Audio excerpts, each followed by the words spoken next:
So if you grow up in a world where you don't have to work because things are given to you, when you're older, you look around at people being hungry and you go, why aren't people giving them things like I was given things? The government should give them things. When they don't want to be the evil oppressor because they come from wealthy upbringing, they turn into a racial issue. You could be a homeless white dude and they would be like, doesn't matter, we're all oppressors. And it's like, bro, your parents are millionaires. That homeless guy is a veteran who can't find work. Exactly.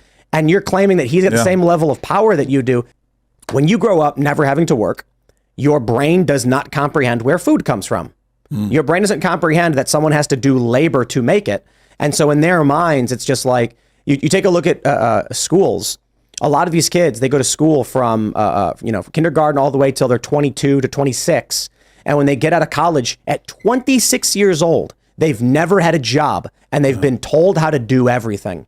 Normal humans have to figure things out. Yeah. But these kids are told what to do. They get out and they're like, okay, someone please tell me what to do. I have no idea what I'm doing. They get their first job and they find that the employers say that they can't figure things out on their own. They need to be given step-by-step instructions because they've never actually had to they've never problem solved anything. College graduates have a higher likelihood of being unable to solve a problem as opposed to high school graduates or dropouts. Homeschoolers are much better.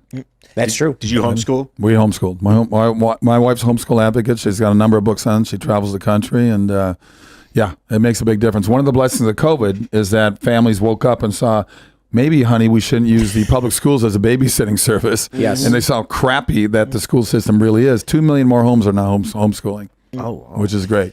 And school choice is picking up. Yeah. I know there's some pushback from some anti-woke personalities, but I think school choice, for the most part, is a good idea. On its face, it looks cool. That you could take a stipend every year instead of send them to where you have to send them. You get to pick where you want to send them. Well, create competition. Get it out of government's hands, but that will create the competition. Now, that should help a little bit. But public school system is busted and broken, and it's getting worse. And people don't seem to want to care, and parents want to keep using it as a babysitting service, which is too bad. Yep, well, you made a good point that people are waking up. COVID shocked so many people talking about this. Well, look what they did to these kids. You know, I mean, look what they did to businesses. It was nuts.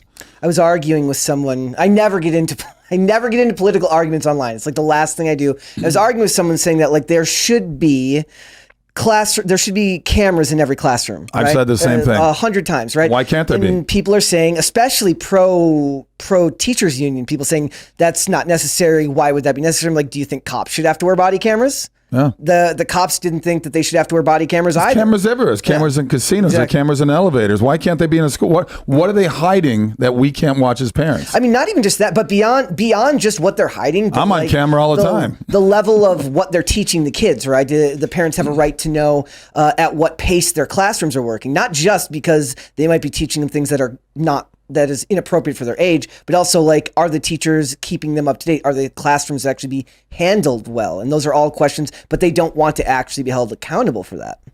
Yeah, well, it was when the remote learning started that these teachers, there was a video where they were saying, we can't let parents find out what we're doing. Yeah. They know what they're doing is crooked, evil, and creepy. Of course they do. They are evil. And right now, I just realized that the Apple's watching me. The crazy thing is somebody was talking about how the iPhone does this. I don't know if this is true. Just a caveat here, because I haven't looked it up. But, well, let me pause. I had a phone. It was, I forgot what the phone was called. I think it was like the McLaren something. It was like a one phone. And it had a mechanical front-facing camera. In order to turn the front-facing camera on, it would slide up from the top of the phone. Okay. So one day, while browsing the web, it just opens up and then goes back down.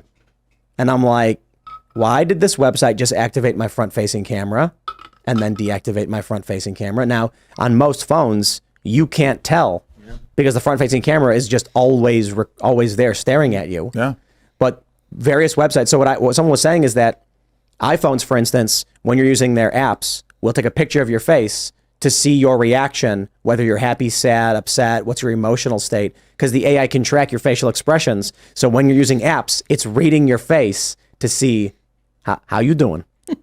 Welcome to the brave world. Yeah, I got buddies swears that all of our TV sets have cameras in them. They're watching us in our living rooms, in our bedrooms. I don't know if they have cameras. They have microphones, and the microphones are all recording you 24/7. That's a fact. So, for instance, we have a TV downstairs that can be turned on. Yeah. So, first caveat: not all TVs, but all modern TVs that have voice command are recording you 24/7. Because here's how it works. And this is true of all your at-home devices and to a certain degree, I believe, many of your phones. If your electronic device has voice command, that means the microphone has to be listening to you all the time so that when you speak the command, it turns on. Yeah. Now, how does it translate your speech into a command? It records what you say, sends it to a private company who then transcribes it to text, sends the text code back to the app. The app then runs the code, the speech as the action. That means, and not every single device, but most devices that have voice activation do it this way. Some do it by requiring you to say a phrase three to five times, and then it just uses the wavelength to try and match them. We don't really do that anymore. Nowadays, they're just all on all the time, recording everything you say. And for your at-home device that does all the little deeds for you, there have been numerous stories where murders have taken place and the police have gotten recordings of the murder from the company who owned the device. And then they said, oh, they don't normally record. It was a fluke here.